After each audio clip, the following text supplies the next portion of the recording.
இந்த ஆண்டு தொடக்கத்தில் பலரும் எதிர்பார்த்த வகையில் தன்னுடைய தமிழக வெற்றி கழக கட்சியின் அறிவிப்பை அதிகாரப்பூர்வமாக வெளியிட்டார் தளபதி விஜய்.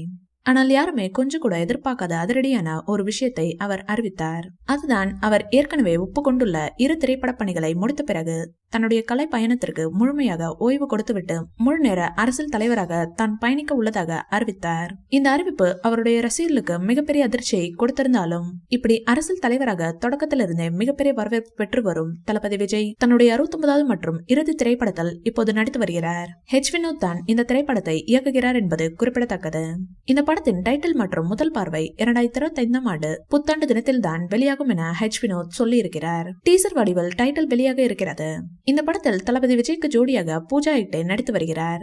மேலும் பாபி தியோல், கௌதம் வாசுதேவ் மேனன், பிரகாஷ் ராஜ், நரேன், பிரியாமணி, மம்தா பைஜு, மோனிஷா பிளஸி, சமந்தா ஆகியோர் பலர் நடித்து வருகின்றனர். இப்படத்திற்கு அனிருத் இசையமைக்கிறார். கேவிஎன் புரொடக்ஷன் நிறுவனம் இந்த படத்தை தயாரிக்கிறது.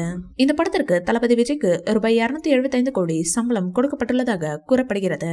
மேலும் பூஜா ஹெக்டேவிற்கு ரூபாய் 6 கோடி சம்பளம் கொடுக்கப்பட்டுள்ளதாக சொல்லப்படுகிறது. இந்த ஆண்டு தொடக்கத்தில் பலரும் எதிர்பார்த்த வகையில் தன்னுடைய தமிழக வெற்றி கழக கட்சியின் அறிவிப்பை அதிகாரப்பூர்வமாக வெளியிட்டார் தளபதி. இந்த வீடியோ பிடிச்சிருந்தா லைக் பண்ணுங்க, ஷேர் பண்ணுங்க. மேலும் விஜய் சார் பற்றிய தகவல்களுக்கு எங்க சேனலை சப்ஸ்கிரைப் பண்ணுங்க.